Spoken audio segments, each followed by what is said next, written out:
Why do I need to win a Fiesta? Well, for one thing, I drive an '83 S10 and it's about to go kaput. I use it to haul wood, but I like to play golf whenever I can, and it just isn't cool driving my old S10 pickup to my golf buddy's house and asking him to toss his golf clubs in the broken down bed of the truck.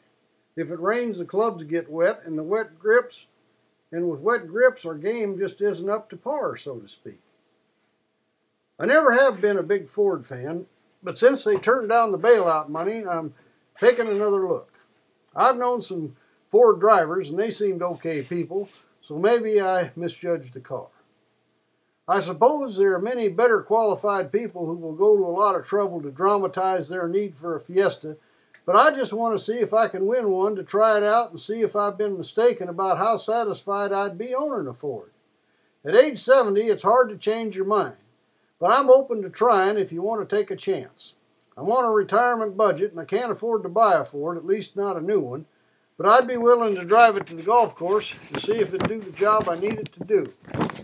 My folks bought a Ford Fiesta several years ago and they seemed to think it was okay, but Dad thought it was too small and uncomfortable. I expect you've made changes since then, and I'd like to pass that on to my departed dad that he died too soon. I've never been one that says a person should have something just because they need it. I can think of a lot of things I need that I have no business getting. However, since I can get by in an old truck doesn't mean I wouldn't enjoy driving something new. Hell, I've only bought 2 new vehicles in my whole life. One was the S10, so I don't think my quota has been necessarily filled. Now, I wouldn't be particular about the color or the options as long as I can get 2 sets of golf clubs in the trunk or the back seat. The rest of the vehicle would do me just fine as long as it started good and the wheels didn't fall off. Of course, if the gas mileage was good, that'd save me a few dimes to wager on the golf course against those thieves that try to hustle me out of my meager pocket change. I'd promise to wash the old Jenny once a week in good weather, and I'd change the oil real good. I've even got a vacuum that'll keep the inside clean as a pickle jar.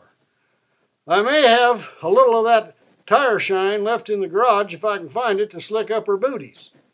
I've got a little mechanical smarts, so I'll notice if she was feeling poorly and get her to the mechanic before she stalled out.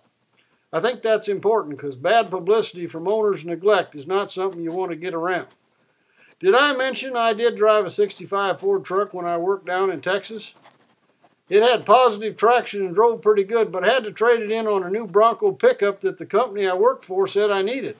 I stuck that heifer in an old logging tram in the swamps down by Liberty, Texas, and found out that the 4-wheel sticking is a whole lot more trouble getting out of than 2-wheel sticking. Of course, these experiences with Ford trucks isn't necessarily pertinent to driving a classy little car to the golf course. It would kind of erase all the bad memories I had, and if it worked out good, I'm sure I'd make a fine spokesman for Ford, being as I was sure down on them for a long time. This may not impress you folks at Ford, but I know a little about marketing, and if you can't win over the hard nuts, you're overlooking the value of a converted fanatic. You know how former smokers are, don't you? There's a whole lot more enthusiasm in conversion than just a "oh boy, I won." I won't be too disappointed if I don't win, because I really don't know if I'd like the car or not anyway. We can throw a blanket over the clubs, and I'll just have to be more careful with who I bet with.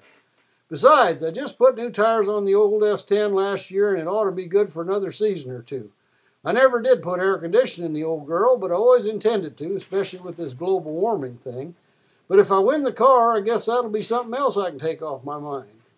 Well, it was mighty nice talking to you and letting you know how I feel about Fords, and hope you're not offended that I always seemed a little prejudiced. Maybe it was just an oversight on my part, but I'm willing to change my mind if I get a chance. Lots of luck in finding an appreciative winner, and if it turns out to be me, I'll be sure to give it a fair and unbiased evaluation. Oh, by the way, I never owned a Ford tractor either.